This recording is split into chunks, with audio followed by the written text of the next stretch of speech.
What's going on guys, RG here. मैं आ गया हूँ आप लोगों के लिए लेके एक और वीडियो। तुम लोगों ने मुझे बोला कि ट्रिगर्ड इंसान की वीडियो पे भी रिएक्ट किया करो, तो भैया अभी अभी आई है ट्रिगर्ड की वीडियो, रिएक्ट कर लेते हैं। एंड थोड़ी डिफरेंट लग रही है, एंड मेरा वैसे भी मन करता कोई डिफरेंट वीडियो देखने का। He was in love with a cheater, story time. Okay, देखते हैं भाई क्या स्टोरी सुनाने वाला है ट्रिगर्ड अपने को, निश्चय। एंड लेट्स सी, लाइक करो, शेयर करो, सब्सक्राइब करो। पहली बार ट्रिगर्ड इंसान की वीडियो पे पहली बार ट्रिगर्ड इंसान की वीडियो के ऊपर रिएक्ट कर रहा हूँ, तो सब्सक्राइब कर लेना चैनल को, मेरे को भी।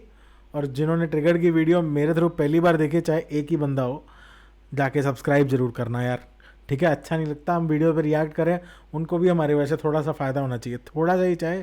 एक सब्सक्राइबर भी बहुत मैटर करता है। मैं तो बोल ही सकता हूँ, उसको उसको शायद मिलियन वाले को फर्क ना पड़े। तो ये बात है उस जमाने की। Story time. बिल्कुल चुप। कहानी सुनेंगे। तो सबसे पहली स्टोरी है मेरे एक दोस्त की, जिसको हम इस वीडियो के लिए बुलाने वाले हैं गुठली, क्योंकि उसका रियल नेम नहीं बता सकता बिकॉज वो चाहता ही नहीं मैं उसकी ये स्टोरी तुम्हें सुनाऊं ऑनेस्टली। तो Nice यार। गुठली एक यूट्यूबर था। जिस टाइम पे मैंने अपना यूट्यूब चैनल स्टार्ट किया था, उसने भी सेम टाइम पे अपना यूट्यूब चैनल बनाया था, एंड उसके 60-70 के अराउंड सब्सक्राइबर्स हो गए थे। डिसेंट व्यूज आ रहे थे, डिसेंट इनकम भी बना रहा था वो यूट्यूब से। एंड जब थोड़ी सी पॉपुलैरिटी आई तो फिर उसको इंस्टाग्राम पे मैसेजेस वगैरह आने शुरू हुए, एंड ऐसे डीएम्स पे बात वगैरह करते करते उसको एक लड़की पसंद आ गई। कुछ दिन बाद हुई इस लड़की से, एंड उन दोनों का रिलेशनशिप स्टार्ट हो गया। अब ये ऑनलाइन वाले रिलेशनशिप्स ना मुझे जेन्युइनली बहुत स्कैरी लगते हैं। मतलब जिसको तुमने कभी सामने से देखा नहीं, जिसके बारे में तुम अच्छे से जानते नहीं कि वो एक्चुअल अपनी रियल लाइफ में कैसा है, बस उसके साथ डीएम्स पे बात करते करते जो भी बातें उसने तुम्हें बोली यार वो कुछ है, लेकिन अपने मैसेजेस पे वो तुम्हें कुछ और दिखा रहा है, एंड तुम इंप्रेस हो गए उससे, and you guys are in a relationship now. चलो ठीक है गुठली, थोड़ा यार ऐसे तुम्हें स्टोरी सुननी है तो मेरे पास बहुत सारी स्टोरीज है, जब बोलोगे तभी सुनाऊंगा। Do tell me, I will make a video like this.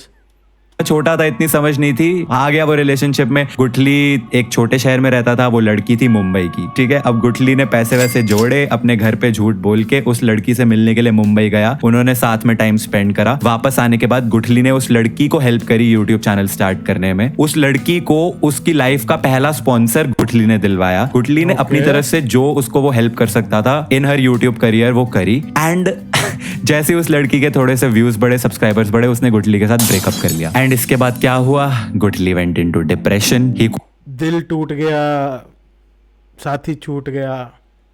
would not cope up with the fact कि उस लड़की को जिसके लिए उसने इतना कुछ करा उसने उसको छोड़ दिया। एंड गुठली ने धीरे धीरे वीडियोस बनानी कम कर दी, उसके व्यूज डाउन हुए, उसका चैनल डेड हो गया, एंड उसने यूट्यूब क्विट कर दिया। अब मेरे लिए सबसे वियर्ड पार्ट पता क्या था, कि वो लड़की इस वक्त एक बहुत ही पॉपुलर स्ट्रीमर है। लाइक अच्छे खासे सब्सक्राइबर्स है उसके, she is a very popular YouTuber. And ये लड़की मेरे को एक इवेंट पे मिली थी, जहां पे इसने मेरे साथ फोटो क्लिक करके अपने इंस्टा पे अपलोड करी थी, जिसको देखने के बाद गुठली का मेरे को फोन आया था, एंड उसने मेरे को बोला भाई तू इस लड़की से दूर रह। मैंने कहा क्या हो गया? कह रहे मेरी एक्स है ये। आई वाज लाइक व्हाट, ये क्या हो गया? फिर उसने उन दोनों की साथ की फोटो भेजी मेरे को, जो उसने मुंबई में क्लिक करी होगी, एंड वो देख के आई वाज लेजिट शॉक्ड भाई कि ये मुंबई की स्ट्रीमर कौन?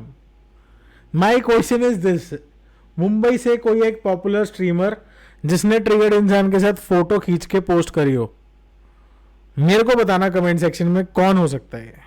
हम ढूंढेंगे गुठली की गर्लफ्रेंड के बारे में। दुनिया सच्ची में बहुत ही छोटी है कि 7-8 बिलियन की आबादी में एक कोई लड़की मेरे को मुंबई में किसी एक इवेंट में मिलती है, और वो लड़की मेरे ही दोस्त की एक्स निकलती है। Very small world Indeed. अब तुम लोग ज्यादा शेरलॉक होम्स मत बन जाना कि गुठली ये होगा और वो पॉपुलर स्ट्रीमर वो होगी। वो नहीं है वो जो तुम सोच रहे हो। नियॉन मैन की वीडियो आ रही है। तो की हाल चाल, सत श्री अकाल। आपको पता है ट्रिगर्ड इंसान के एक दोस्त को एक पॉपुलर स्ट्रीमर ने चीट किया था। क्या वो पॉपुलर स्ट्रीमर ये हो सकती है? वो नहीं है जो तुम सोच रहे हो। तो भाई किसी पे भी कोई एलिगेशन लगाने की जरूरत नहीं है। लेकिन गुठली की स्टोरी ना यहाँ पर खत्म नहीं होती। अब ये वाला इंसिडेंट हुआ था 2018-19 के आसपास। फास्ट फॉरवर्ड 3 साल 2022 में अब दुनिया जो है पैंडेमिक के बाद नॉर्मल होना शुरू हो चुकी थी, एंड इसी टाइम पे गुठली की एक नई गर्लफ्रेंड बनी, जिसको हम इस वीडियो के लिए बुलाएंगे अजवैन। इस बार मोहल्ले में कैटरीना आई, क्या था वो, हाँ, पता नहीं क्यों पर हाँ अजवैन बुलाएंगे। तो अब गुठली अजवैन के साथ खुशी खुशी अपना जीवन व्यतीत कर रहा है। फास्ट फॉरवर्ड टू अक्टूबर 2023, 1.5 साल हो चुके हैं इन दोनों को साथ में रिलेशनशिप में। एंड गुठली बहुत सीरियस था इस लड़की को लेके, इतना सीरियस कि अपने घर पे अपनी मम्मी तक को बता चुका था इसके बारे में। लाइक वो तो अपने मन में अब शादी के लिए तैयार था, मतलब नेक्स्ट स्टेप उसका यही था कि अब वो उस लड़की को शादी के लिए प्रपोज करने वाला था। अच्छा, और इस स्टोरी में मैं भी हूँ थोड़ा सा, मेरा क्या एंगल है कि गुठली ने अब यूट्यूब तो क्विट कर दिया था एंड उसने 3-4 बार ट्राई भी करा कम बैक करने का, लेकिन कभी हुआ नहीं। लेकिन अब लड़की को घुमाने के लिए उसको पैसे की जरूरत पड़ती थी, तो वो मेरे को ऐसा फोन करके कई बार बोलता था कि यार एज अ उधार मेरे को 5-10 हजार रुपए भेज दे। एंड मैं तो खुशी खुशी भेज देता था कि अरे हाँ यार जाना तू भाभी को घुमा। हाँ, लेकिन वो मेरे को 15-20 दिन के अंदर अंदर वापस सारे पैसे भेज देता था। इसके अलावा वो मेरे को अपने और अजवैन भाभी के अपडेट्स वगैरह देता रहता था टाइम टू टाइम, मतलब शेयर करता था मुझसे काफी सारी चीजें। अक्टूबर 2023 की वो रात जब मैं अपनी स्ट्रीम बंद करके अपना फोन चेक करता हूँ और 11 मिस्ड कॉल्स।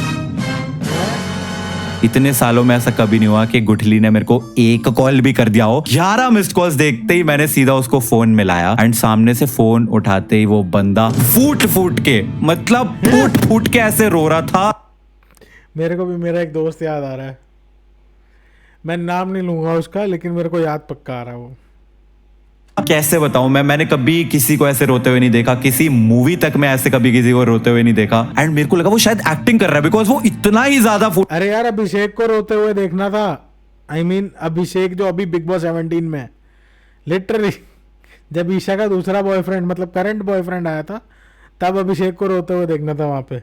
फुट के रो रहा था। मैं कहा अबे क्या हो गया, एक्टिंग क्यों कर रहा है? एंड वो सामने से मुझे बोलता है भाई अजवैन ने मेरे पे चीट कर दिया। Dead silence.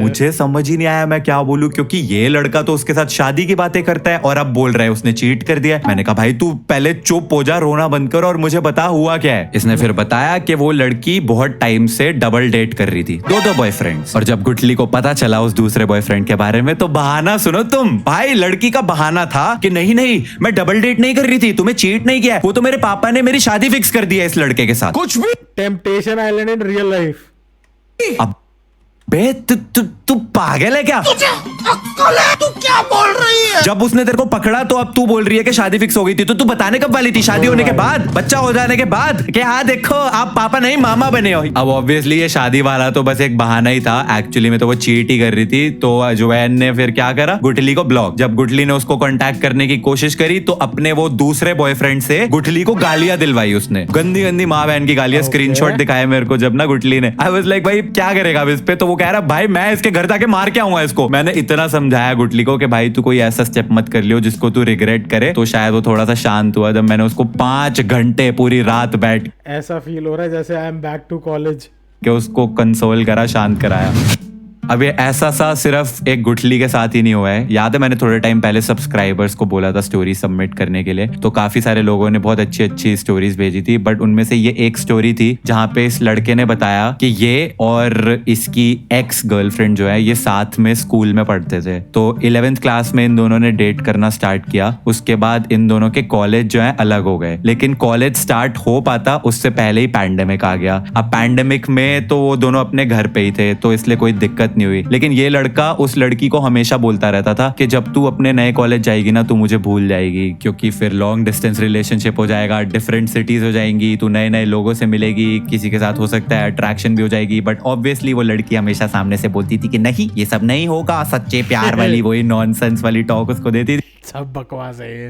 उसके बाद पैंडेमिक खत्म हुआ, ये लड़की दूसरे शहर में अपने कॉलेज में चली गई, ये लड़का दूसरे शहर में अपने कॉलेज में। एंड लॉन्ग डिस्टेंस पे भी इनके बीच में सब सही चल रहा था, वीडियो कॉल्स पे बात होती थी, हर वक्त मैसेजेस वगैरह एक दूसरे को करते रहते थे, हमेशा कनेक्टेड रहते थे। एंड कुछ टाइम के बाद, 1 साल के ऑलमोस्ट बाद जब ये लोग मिले, तो उस लड़के ने इसके फोन में उस लड़की की किसी और लड़के के साथ कुछ नॉट सो गुड वाली फोटोज और मैसेजेस देख लिए, जिससे उसको पता चला कि ये लड़की तो इसको चीट कर रही थी, डबल डेट कर रही थी। एंड जब उसने कन्फ्रंट करा तो उस लड़की ने बोला आई एम सो सॉरी, मैं तो बहक गई थी, मुझसे गलती हो गई, मुझे माफ कर दो। एंड समहाउ किसी तरीके से उस लड़की ने उस मोमेंट पे उस लड़के को कन्विंस तो कर लिया, लेकिन कभी भी वो एक कंप्लीट ट्रस्ट होता है ना, वापस वो लड़का उस पे नहीं कर पाया। एंड अब वो हमेशा पैरानॉइड रहता था कि कहीं वो लड़की उसको फिर से ना चीट कर दे। एंड इसके बाद भी उस लड़की ने वो जो दूसरा लड़का था जिसके साथ वो चीट कर रही थी मिलके, उसको ब्लॉक नहीं करा, उसके साथ मैसेजेस वगैरह फिर भी उसके होते थे, जिसकी वजह से अब ये लड़का जो है बहुत ज्यादा एंग्शियस रहने लगा एंड फाइनली ही डिसाइडेड कि वो ऐसे नहीं जी सकता and he Okay. Decided to break up. यार ये कहानी है ना, ऐसे लग रहा है जैसे कॉलेज टाइम में जो कहानियां सुनते थे, बिल्कुल वैसा ही सीन चल रहा है यार आजकल भी इन लोगों अब का। ऐसी स्टोरीज जब मैं सुनता हूँ ना तो it just makes me wonder कि ये आजकल के relationships do they even mean anything? ये जो Seriously. बॉलीवुड ने हमारी एक्सपेक्टेशंस बढ़ा रखी है। अरे टेम्पटेशन आइलैंड के अंदर एक लड़की आती है निकिता, ये बोलते हुए कि मुझे मेरे बॉयफ्रेंड के ऊपर लॉयल्टी इश्यूज है। अंदर जाके 3 दिन बाद she is in bed with Jad Hadid, Bigg Boss वाला, ओटीटी वाला, वही टेम्पटेशन आइलैंड में भी है। He is in bed with Nikita and भाई चलो वो तो तुम शो देखो तुम पता लग जाएगा भाई, कसम से क्या चल रहा है दुनिया में समझ में नहीं आ रहा। और एक लड़की चेष्टा 11 साल पुराना रिलेशनशिप लेके टेम्पटेशन आइलैंड में आई है। वहां पे एक लड़का अर्जुन, जिसके ऊपर चीट करने का ये ब्लेम लगाया जा रहा है कि तुम बिना बताए किसी को मिलने चले गए। वो चीट करने का ब्लेम था कि उसने सड़क पे ही पकड़ लिया, कुछ करते हुए नहीं पकड़ा है, वो जस्ट मिलने गया बिना बताए। इसलिए क्योंकि मिलने बिना बताए इसलिए गया क्योंकि वो हर किसी को लेके शक करने बैठ जाती थी और उसको वो चीटिंग बोल रही है। और इसी शो के अंदर आके चेष्टा दूसरे एक लड़के के साथ, बिना कपड़ों के वाले लड़के के साथ बाथरूम के अंदर 20 मिनट स्पेंड करके आती है और वो लड़का बाहर आता है from the bathroom and next day ये लोग क्लेम करते हैं हमने किस किया, एंड आज भी उसे लॉयल्टी इश्यूज है अपने बॉयफ्रेंड से। मतलब क्या क्या बचड़ चल रही जिंदगी में। ये ना प्यार, इश्क और मोहब्बत सबका सब धोखा है। अभी भी समझ जाओ मौका है। लड़के हो या लड़कियां सब धोखेबाज है। तुम बन जाओ गीगा चैट क्योंकि खुद में ही आत्मविश्वास है। Exactly. पता नहीं क्या बोला मैंने, बट अगर आपके पास भी ऐसी कोई स्टोरी है that could be responsible for the next story time video तो उसको अरे मेरे पास बहुत है, अगर तुमने ऐसी स्टोरी सुननी है तो मेरे को बता देना, मैं बता दूंगा। लाइक करो, शेयर करो, सब्सक्राइब करो, बहुत मजा आएगा। मेरे को अच्छा लगा यार, I was back to college watching this. ऐसी कहानियाँ होती थी हमारे आसपास भी, बट स्टिल मज़ा आया देख के। आपको कैसा लगा प्लीज़ डू टेल मी। पहली बार ट्रिगर्ड इंसान की वीडियो पे रिएक्ट किया मैंने, तो सब्सक्राइब कर देना यार ज़रूर अच्छे तरीके, क्योंकि और भी करेंगे। तो let's see, like share and subscribe. See you in another video guys. जय हिंद, मिलते हैं बहुत जल्दी।